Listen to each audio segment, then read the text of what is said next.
Hello everyone and welcome to the channel. I'm Emmanuel, I'm an airline pilot, and in today's video let's talk about a topic that many flight simmers are a little bit unsure about, and that is naming conventions of waypoints. Now, some of you know that I worked in customer support for a larger flight simulator company for a while when I financed my ATPL.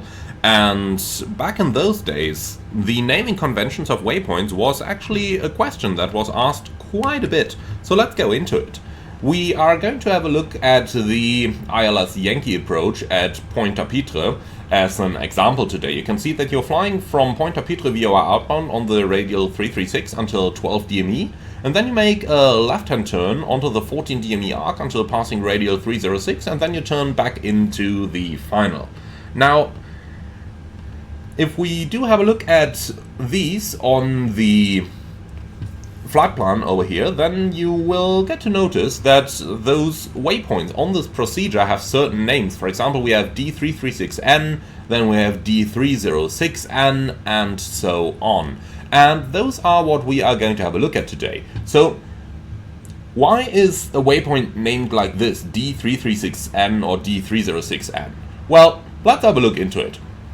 So the first letter, the D, denotes what the last letter represents.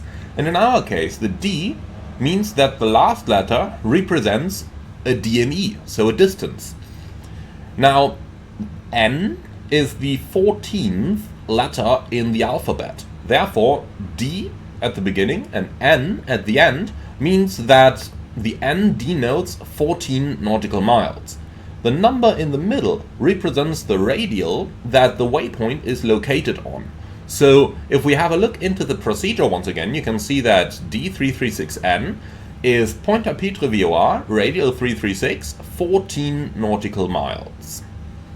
Now, the next one then, D306N, means that we are looking at Pointe-à-Pitre VOR, radial 306, 14 nautical miles, and that determines the point where we start the turn inbound.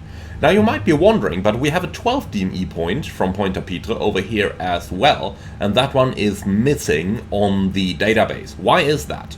Well, there's quite a simple explanation for that. You can see that basically you've got a second waypoint that is defined up here, and that is the point on the 14 DME arc that we are supposed to fly inbound over here. Now that 14 DME arc needs a point where you actually turn onto it. So that's the 12 DME point you see defined over here.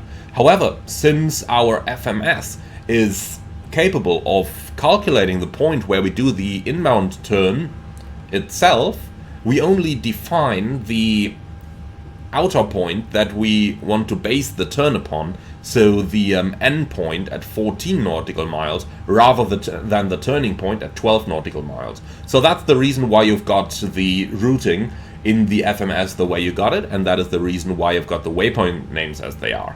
Now, you might have noticed that on this particular chart over here, you also have those FMS waypoint names given in the brackets over here and over here.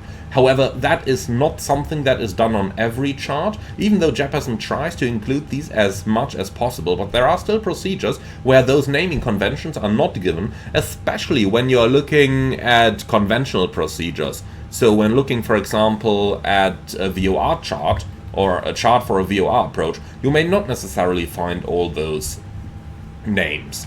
Now, if we do, however, just have a little look at this VOR chart over here, then we can already imagine what those waypoints will be called. So if we fly a category Charlie and Delta VOR approach out of Pointe-à-Pitre VOR, we will go outbound over here. So we've got the D first of all to determine that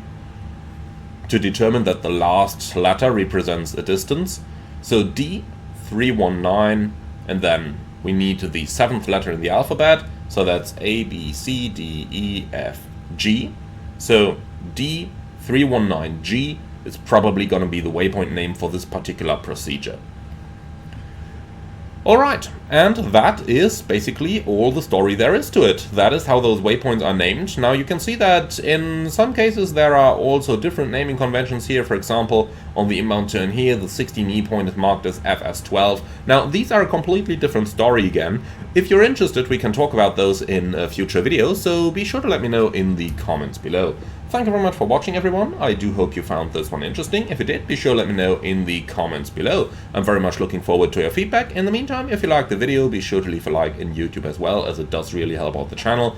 Be sure to comment to let me know what you think about it, and to subscribe if you're up for more. Finally, if you really love what I'm doing on the channel, I would appreciate a small donation through the Buy Me Coffee link in the video description below. Thank you for watching, and see you all again on the next one.